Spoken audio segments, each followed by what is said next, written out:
Echoes of the Forgotten. The first time I found one of the letters, it was in the crumbled ruins of a village somewhere near Stalingrad. I don't remember the name of the place anymore. There wasn't enough left standing to warrant a name.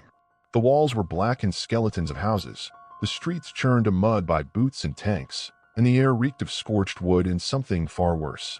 I was scavenging through what had once been someone's kitchen, looking for anything edible or at least chewable.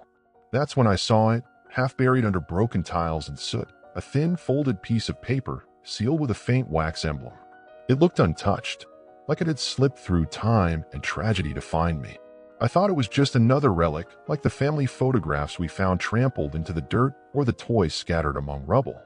But when I opened it, my hands trembling more from hunger than anything else, the words gripped me harder than the cold ever could.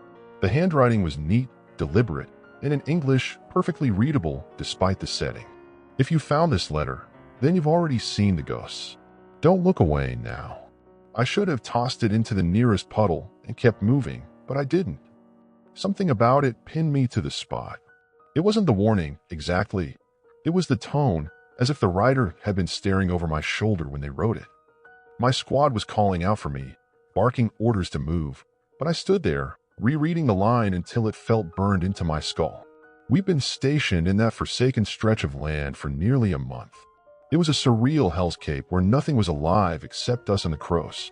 Even the trees seemed dead, their skeletal branches clawing at a sky perpetually gray.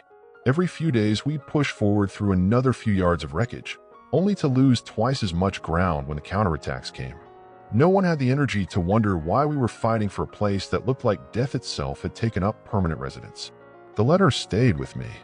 Tucked into my breast pocket, it became a silent talisman, something to hold on to when the night stretched too long and the shelling felt endless. I didn't mention it to anyone else, not because I thought they'd laugh, but because deep down, I knew there was more to it than words on a page. The writer had known about the ghosts, and the ghosts were real. At first, I thought they were just figments of exhaustion, the figures you catch in the corner of your eye, vanishing the moment you turn your head. But they lingered. At night, I could see them standing at the edges of our camp, silhouettes outlined against the sickly glow of burning buildings. They didn't move, didn't come closer. They just stood there watching. Some of the men claimed to see their mothers or sweethearts among the shadows. Others saw strangers. No one talked about it in daylight. By the time the second letter appeared, we were losing ground fast. This one was shoved into the barrel of my rifle, as if it had been waiting for me. I didn't see anyone place it there, and that unsettled me more than the letter itself. The words were sharper this time, almost desperate. They don't want you to leave.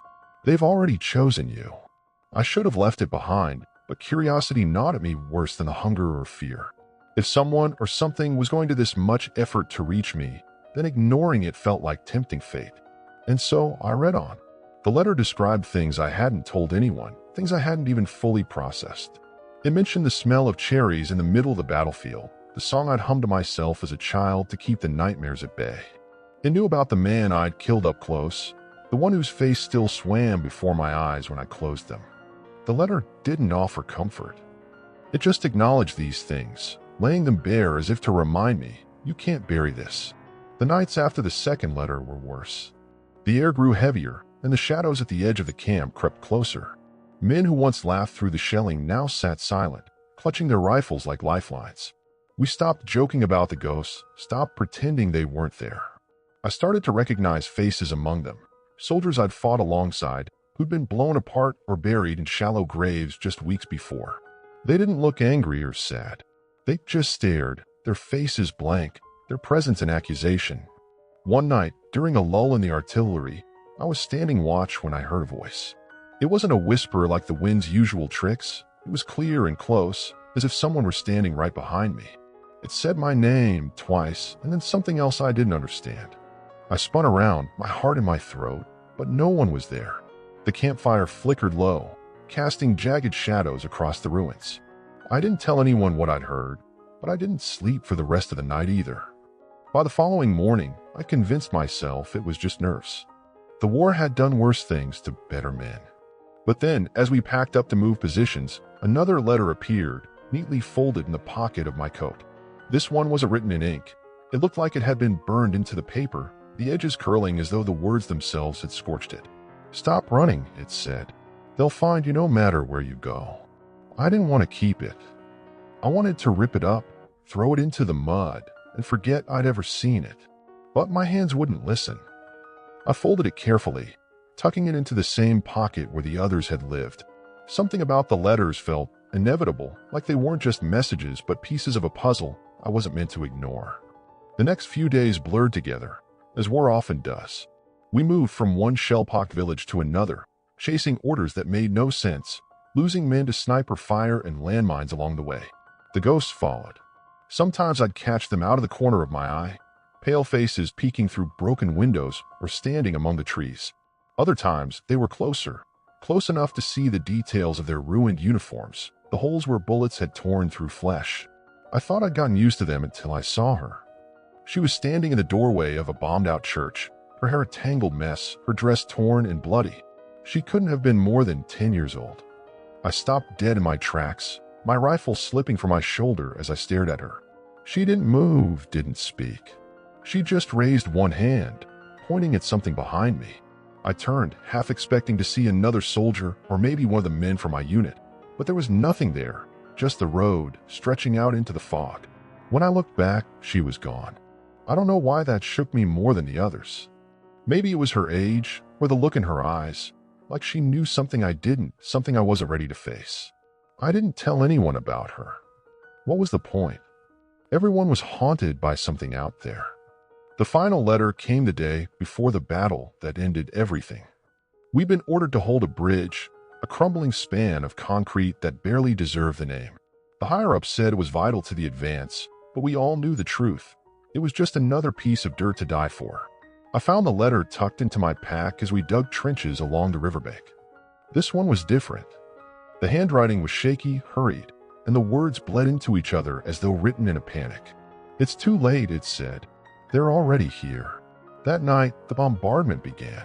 Shells screamed overhead, shaking the earth and setting the sky on fire. We huddled in our trenches, waiting for the inevitable charge, our breath fogging in the freezing air.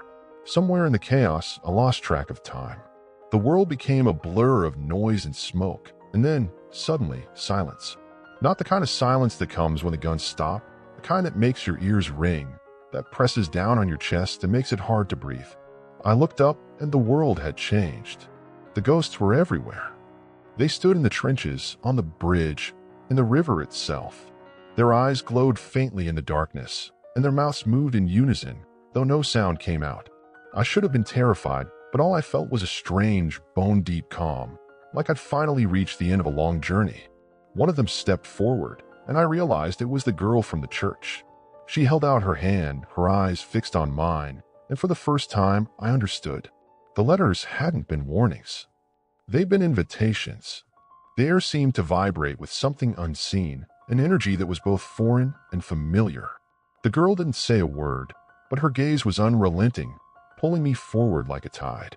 Around us, the ghosts began to move, their steps synchronized, a silent army advancing into the fray. Behind me, the remnants of my unit shouted orders and scrambled for weapons, but it was as if we were in two separate worlds. Their chaos didn't touch the stillness enveloping me. When I finally took a step toward the girl, it felt like walking against a hurricane. Every instinct screamed at me to run, to fight, to do anything but surrender to whatever this was. But something stronger, curiosity, perhaps, or resignation, kept me moving.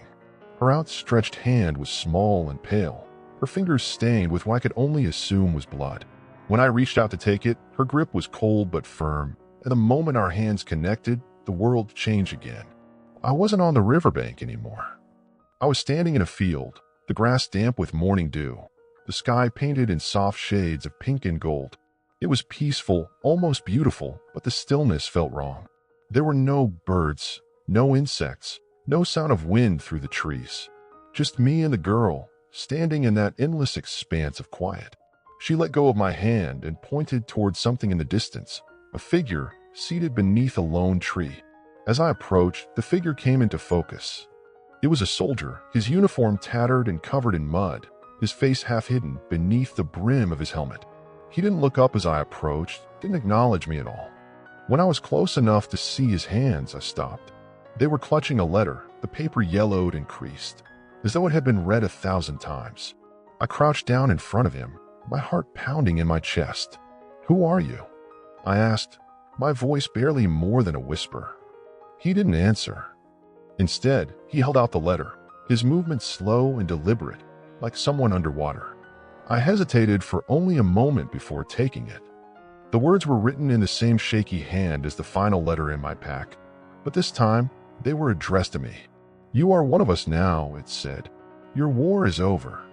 I looked up, my breath catching in my throat. The soldier was gone, and so was the field. I was back on the riverbank, the sounds of the battle crashing over me like a wave. The girl was still there, her hand resting on my arm, her eyes filled with something I could only describe as sorrow. And then I understood. The letters, the ghosts, the girl, they hadn't come to warn me or to haunt me. They'd come to claim me. I wasn't leaving that battlefield, not as the man I'd been.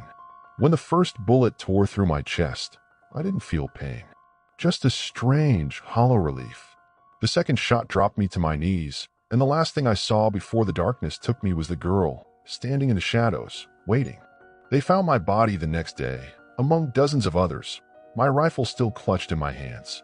The letter was gone, but the men who buried me swore they saw something else, a figure standing just beyond the tree line watching.